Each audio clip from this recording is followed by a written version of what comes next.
Christmas উপলক্ষে আমি নিয়ে চলে এসেছি একটা নতুন কেক সিরিজ, যেখানে আমি নতুন নতুন ধরনের 10টা কেকের রেসিপি দেখাবো, যেগুলো আমাদের ট্র্যাডিশনাল ফ্রুট কেকের থেকে অনেক আলাদা।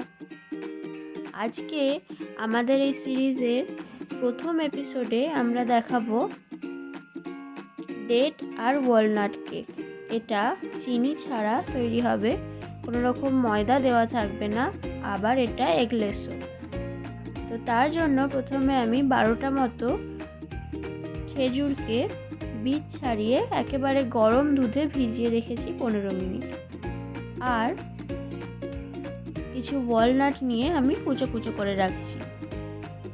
ওই যে খেজুরটা 15 মিনিট পর ওটাকে মিক্সিতে দিয়ে একটা স্মুথ ব্লেন্ড করে নেব।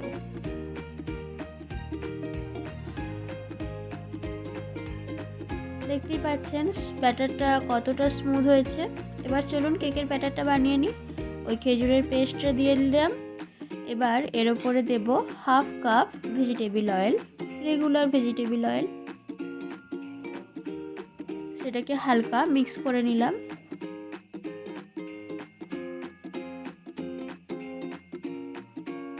এবার দিয়ে দেব 2 টেবিল চামচ টক দই।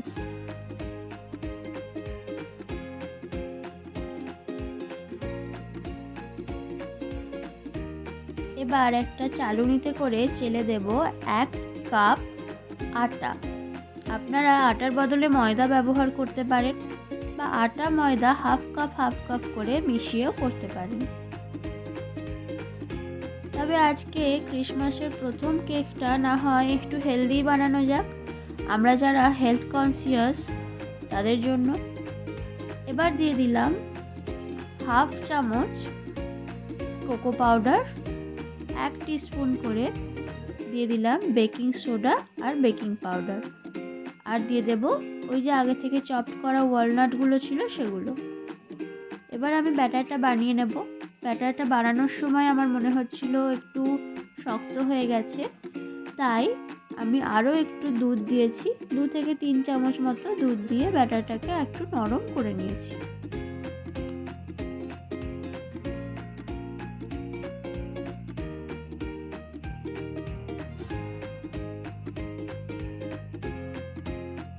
দেখতেই পাচ্ছেন ব্যাটারটার কনসিস্টেন্সিটা। এবার এটাকে আমি একটা গ্রিসড প্যানে কেক টিনে ট্রান্সফার করে দেব। এই কেক টিনটা আমার 4 ইঞ্চের কেক টিন, যেটাকে আমি আগে থেকে তেল দিয়ে ব্রাশ করে রেখেছিলাম। ব্যাটারটা দিয়ে ভালোভাবে স্মুথলি আমি সেটাকে চারিদিকে ছড়িয়ে দিচ্ছি, আর উপর থেকে গার্নিশ করে দেব আরও একটু ওয়ালনাট। এবার এটাকে আপনারা চাইলে ওভেনে দিতে পারেন 180 ডিগ্রিতে 30 মিনিট বা 35 মিনিট, আবার গ্যাসেও বানাতে পারেন। আমি এটা গ্যাসেই বানিয়েছিলাম। আধ ঘন্টার মধ্যেই রেডি হয়ে গেছে আমাদের ডেটস অ্যান্ড ওয়ালনাট কেক। এটা এত সুন্দর দেখতে হয়েছে, যেমন সুন্দর দেখতে হয়েছে তার থেকেও অনেক ভালো খেতে হয়েছে। আপনারা একবার ট্রাই করে দেখতে পারেন যদি বিশ্বাস না হয়।